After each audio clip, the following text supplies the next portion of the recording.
And hello there, my viewer. Welcome to Science TV at 1 p.m. News. Thank you for joining us here at Science TV. I am host Elvis Obiambo. I'm a sign language interpreter voicing Mr. Kendi. Welcome to the news updates. Smart boards are often seen as simple classroom tools or office tools, but for persons with disabilities, they can be a lifetime. From supporting deaf learners with written notes to helping teachers break down complex ideas visually and conducting office presentation, the board plays a vital role in inclusive education. In Kenya, KEP Technologies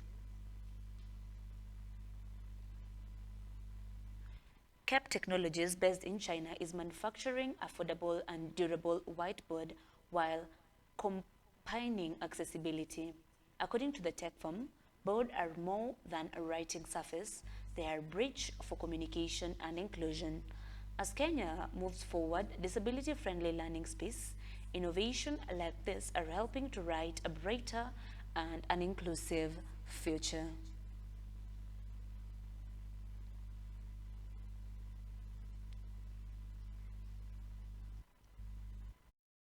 We are coming to you live from Garden City Mall, first floor right here in K-Max shop. Now we are talking about a very interesting tool. We're exploring a tool that to many might seem just a simple and powerful tool, for example, maybe in classrooms or in office spaces. But we are talking about the smart board, not your usual whiteboard or a usual classroom board, but this is called a smart board or an interactive panel, and it is named as a leader hub, as you can see just right down here. And this is a very, very crucial tool because it not only helps from classrooms to offices, but also the smart board helps us to share ideas visually, either for persons with disabilities, and it can also be a lifeline to persons with disabilities because for the deaf, for example, it enables communication and also support learners with cognitive challenges and also create inclusive spaces for everyone. Now, the reason why we're bringing this particular tool to you is because of its versatility nature or its versatile nature. It can be used, just like I mentioned earlier, from offices, from schools, or in learning spaces. Why is it a very important tool, you might ask, in the inclusion space or in the disability space? It's because it values, or rather it creates that seamless communication between the deaf and the hearing individuals in the society, and it also supports learners with cognitive challenges because of its interactivity. It has that particular ability where you can be able to try and put in, should I say, images, or should I say any kind of content that you have to be able to share to every other individual. And also, it creates, it's very versatile, very easily movable. It has wheels to be able to fit in any inclusion space.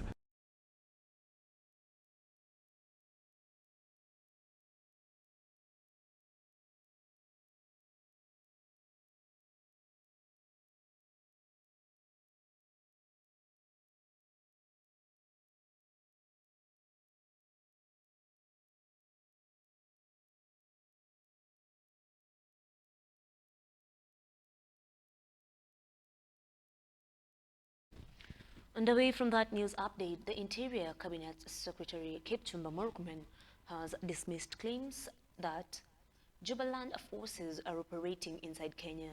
He cautioned opposition leaders against politicizing matters of national security, insisting that no foreign forces are within the Kenyan borders. Speaking in Kakamega County on Friday during his 36th Jukwaa la Usalama Forum, Murkomen challenged opposition leaders to provide clarity on their allegations. And he urged them to state whether they were referring to militia groups or invaders if they had credible information. The CS reassured citizens that Kenyan security agencies are effectively safeguarding the country's borders, and he added that there is no cause for alarm, emphasizing the government remains alert and committed to protecting the nation from external threats. Funerals are impossible to attend. People are not having peaceful environment to bury their loved ones. Political events are always violent and people are living in fear. Again, that multi-agency team shall do a massive crackdown on leaders of goons, regardless of their political affiliations. And all of them shall be arrested and taken to court. We will get rid of Bungoma of all these goons that have operated and abetted for many years.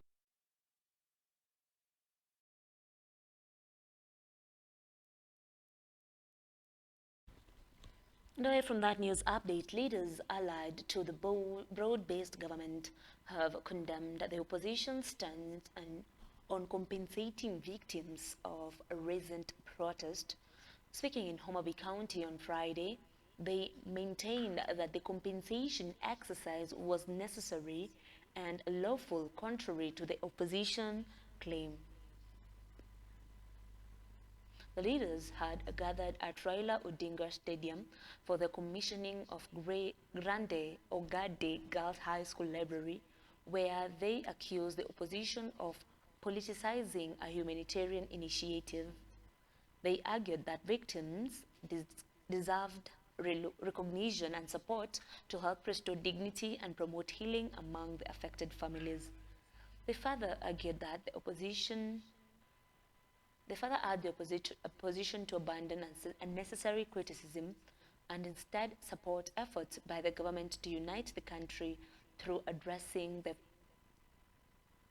plight of Kenya who suffered during the protest. Before we agreed on this compensation, the clueless opposition, because sisi ndio tunajua kufanya opposition, wale clueless walisema tufanye compensation. Wakati rais amesema compensation ifanywe, sasa wanasema tusifanye compensation. Kitu ambacho napenda Baba na Rais William Ruto is their quest to bring the country together. While other people are preaching tribalism. Kila mtu anavuna alichopanda. Kama wewe ulipanda chuki na ukugawa watu na kuleta chuki mingi katika nchi yetu, utavuna chuki. Mimi nauliza watu ya Homabay, nyinyi ni wa Kenya ama wa kabila? Nyinyi ni wa Kenya?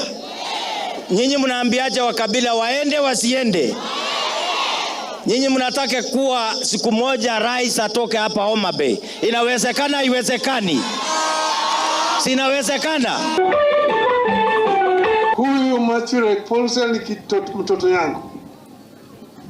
Na alikuwa mtoto mkakamavu. Nataka kusema huyu jamaa ambaye aliua Lempurkel mpaka ashikwe, uchunguzi ifanywe, ijulikane kama yeye. Lakini baba, mimi nilikuwa naomba wewe ni serikali. Mimi nilikuwa nataka tuchague mtoto mmoja hapa ndio deni ODM ilipwe, aweke mahali mzuri kama foreign service na hata aende huko nje. Hii watoto wengine wote urungu. On the other news update, Piper Democratic Movement Party leader Kalonzo Musyoka has cautioned fellow leaders in the united opposition team against dividing the coalition even before it is officially formed. Speaking in Yatta constituency in Machakos County on Friday, Kalonzo stressed the importance of a unity, warning that internal wrangles could weaken their collective strength. He noted that the coalition must remain focused on its core mission of offering Kenyans an alternative leadership, adding that premature disagreements would only benefit their political rivals. Kalonzo urged his colleagues to embrace dialogue and conscious that as the foundation of a strong and volatile alliance.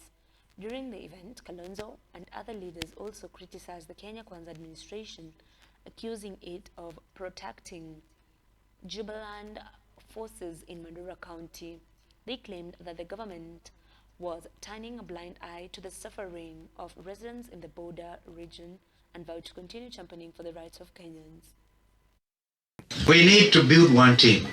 So that respect is so critical. So critical. Let's not begin to dismember our unity even before we begin. And building coalitions, I can tell you, is the most difficult thing.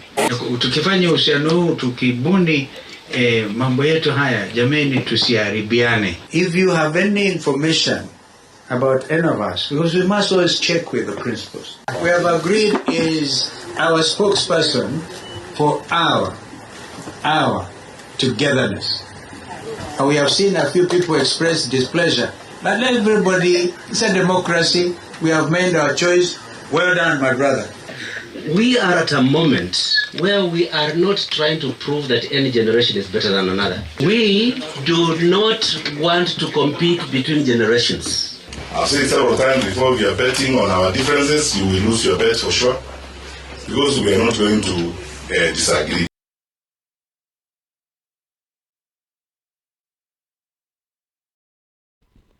Another news update. The Office of the Director of Public Prosecution clashed in court on Friday over the withdrawal of corruption charges against former Migori Governor Okoth Obado. The ODPP said Obado had entered a plea bargain leading to the forfeiture of assets worth 235.6 million Kenya shillings. The EACC objected, arguing it was not consulted or given a draft agreement as required by the law, while ODPP maintained the deal was binding since the asset had already been surrendered. Principal Magistrate Charles Ndieki ordered that the plea agreement be formally served on EACC and set the matter for mention on September 30th, 2025. A man identified as Jeffrey Unyango also disrupted proceeding to oppose the withdrawal. It thus remains the best practice, and I find no ground to fault it. EACC having indisputably participated in the negotiations leading to the plea agreement now filed in this court, it will therefore be prudent that the DPP shares the plea agreement with EACC. Accordingly, this court stays determination, underline that one, stays determination of the other rival questions of law raised by all parties, and directs that within a period of 3 days, the DPP formally shares the specific plea agreement filed in court with EACC.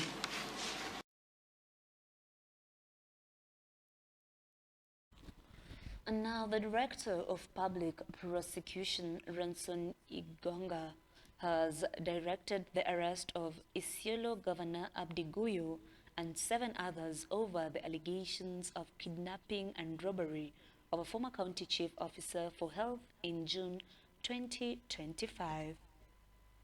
The DPP said investigations linked the governor and the suspects to the incident, paving the way for their immediate prosecution.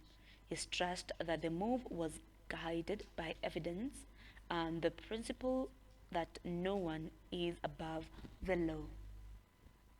Governor Guyo and his co-accused are expected to face charges once apprehended, with authorities warning that the matter will be pursued to its conclusion to ensure justice for the victim.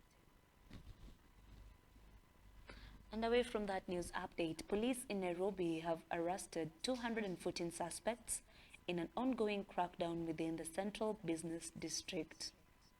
The Friday night operation targeted criminal gangs, drug peddlers, and individuals engaging in unlawful activities, with officers recovering crude weapons, rolls of banks, and stolen goods.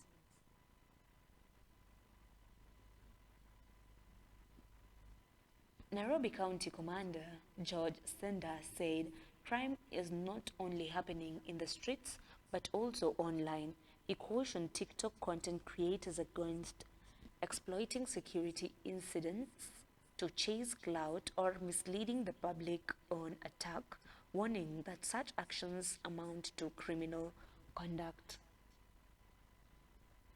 The suspects are held in various police stations in the city and will be arraigned once investigations are complete.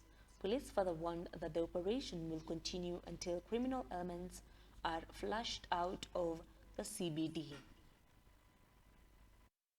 We have enhanced our operations by bringing more of the officers. Since the other time you saw by the night time and daytime, there are a lot of crackdowns we have done. To that, up to now, major arrests have been made, amounting to 214. Police is an open entity. Nobody will be barred from submitting any report. When you do it on TikTok, that's seeking publicity, which is anality in the domain of law enforcement. And the operations that we are undertaking, we don't spare anybody. We don't spare anybody. What we want, prudent members of the public should conduct their businesses without any fear or any threat.